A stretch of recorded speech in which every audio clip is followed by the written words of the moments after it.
I actually, for myself, wanted to share some experiences that I've had with manifestations.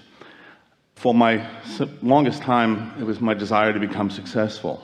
For many years, I pursued that. And then I reached a point where it didn't matter anymore. And I think it had something to do with you just talking about the train. I stopped pulling in the other direction.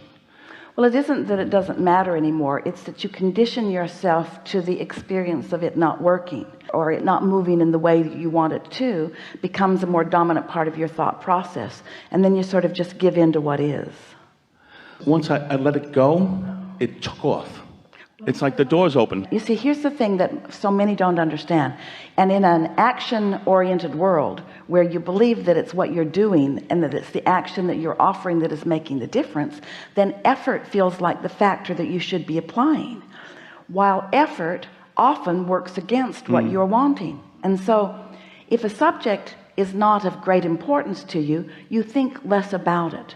So if you've just offered a soft desire about something, and because it's not so important, so you don't think about it a lot, so you don't stack any more engines going in the opposite direction, it's natural and inevitable that your desire would come to fruition. But when you want it and you think about it and you want it and you discuss it and you want it and you try and you want it and you don't know about lining up energy, so you're contradicting most of your action through thoughts of doubt. Most people, we love you so much, you know what's coming next. You make a mess of your vibration because you're all over the place in what you're observing and saying, and then you try to fix it with action that just isn't powerful enough to make the difference. And then in your exhaustion you just sort of give up, and what your giving up does is you give up the resistance, because you never give up the desire. You can't give up what you put into your vortex and that your inner being's been working on and got all queued up for you. You can't give this up. You can do one of two things. You can resist it, which is uncomfortable to you, or you can allow it, which is glorious. And so sometimes you have to get a little tired before you give up. Most people have to croak. We just think that's unnecessary. We don't think you should have to croak. We think you ought to be able to give your attention to more things that feel better and deliberately soften your vibration of resistance. That's why we explain things like, when you're tuned in, tapped in, turned on, when you're in alignment with who you really are, it's like the cork floating up here on the surface of the water. You can hold it under unnaturally. That's what negative emotion is.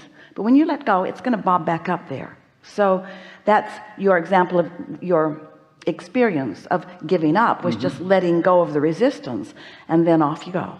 Yeah, that's exactly what happened. Yes.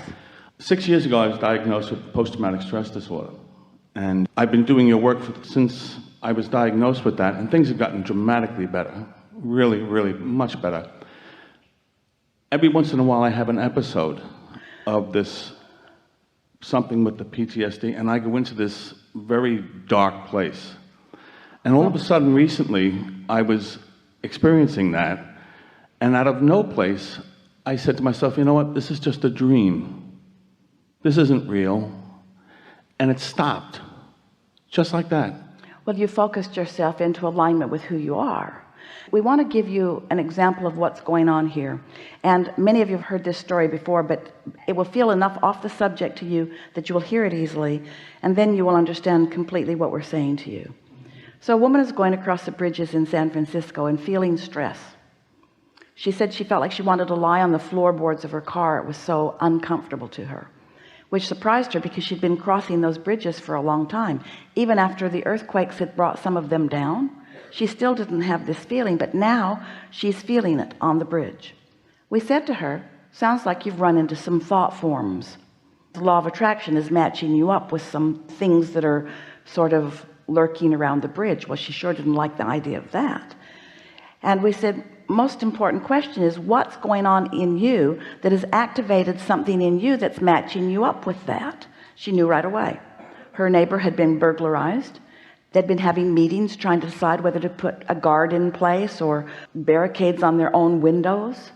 So her feeling of vulnerability had been activated by something that happened in the neighborhood, and that activated vulnerability now made her, through law of attraction, hook up with other thoughts, because every thought that has ever been thought exists, and they move around your atmosphere like rivers or streams. And when you find a thought that causes an activation within you, then law of attraction can bring you together with some of these things that you can't even articulate. And that really is what this post-traumatic stress syndrome is about. Of course, you experienced something that was unthinkable, and so there is the potential of activating that vibration again.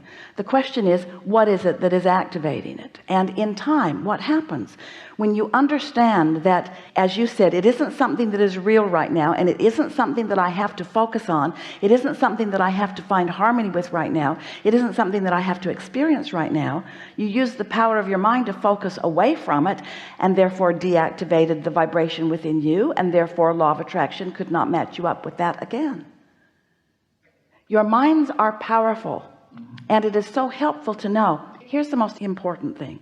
When you say, I'm not going to think about that anymore because it leads me to things that I don't want, or it makes me uncomfortable when I think about it, I'm not going to think about that. You're thinking about that thing that you don't want to think about, and the more you don't want to think about it, the more you're thinking about it. So you can't just cease to think about something.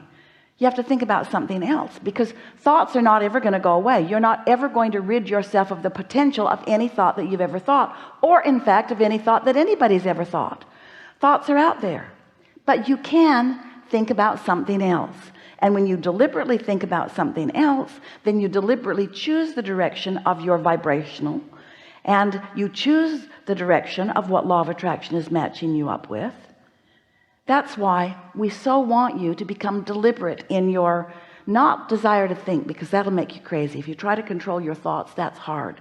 But if you will decide, I want to feel good, and you will more and more reach for good feeling thoughts, then you'll develop more of these patterns, and a momentum takes place. And once that momentum takes place, then it's easier and easier for you to think those thoughts. That doesn't mean that at some point that something might not happen that would cause you to think a thought that you don't want to think, but it's unlikely if you have spent some time. That's why we're talking about step 3, 4, 3, 4, 3, 4, mastery of the direction of your thought. Then in time, you are never vulnerable. You're just sometimes have some momentum going in those directions. For example, if you say, all is well for me, these are positive aspects of my life, engine, engine, engine, but I've had hard times, engine. You introduce resistance, and whatever is active, law of attraction is bringing some of it to you. So the more that you are thinking about things that you would call positive aspects, then just logically, in terms of airtime, you would be giving less attention to what you do not want. It's just logical, isn't it? Absolutely. Yeah. So what we want to do is convince you that it matters the way you feel. We don't know anybody that wants anything for any reason other than that they believe in the having of it, they will feel better. And so if you can show yourself, as you have, that you can choose thoughts that feel better, and that as you give your attention to it, you know, you only have to give your attention to a thought for under 17 seconds now. It's closer to 16 seconds. You only have to give your attention to something for 16 seconds for law of attraction to provide another equivalent thought. And when you hold those thoughts for another 16 seconds, then another thought like it joins it, and you get just barely over a minute, and you've got true momentum going. Enough momentum that more and more thoughts are coming, and maybe even manifestations begin to show themselves to you in some way. But the average person does not think a thought for more than 8 or 9 seconds before you contradict it, because you're not focusing with the intention of gaining momentum. You're most focusing with the intention of being objective. I want to consider everything. And we say, really? You really want an engine going that way and an engine going that way? You think that's to your advantage? Well, it makes me more objective. And it makes the people whose engines are going that way like me better. I want to be objective. And we say, really, we don't think that you're really wanting so much to be objective as you're wanting to be the deliberate creator of your own experience. And we think that your objectivity is what has filled your vortex full of what you now know you want. And now it's time for you to allow the universe to yield to you what you've already sifted out. So step one is the time for more objectivity. It gives birth to what you really want. But once it's there, give yourself the opportunity to begin realizing some of it, and then there'll be an opportunity for more contrast and more objectivity. But if you would think entirely, and we know that's asking a lot, in fact, you can't do it. But if you could think mostly, and you can do that, about what you want and why you want it, all the post-traumatic stress syndrome of past experience of unwanted would become deactivated within you. And everybody's got some of it.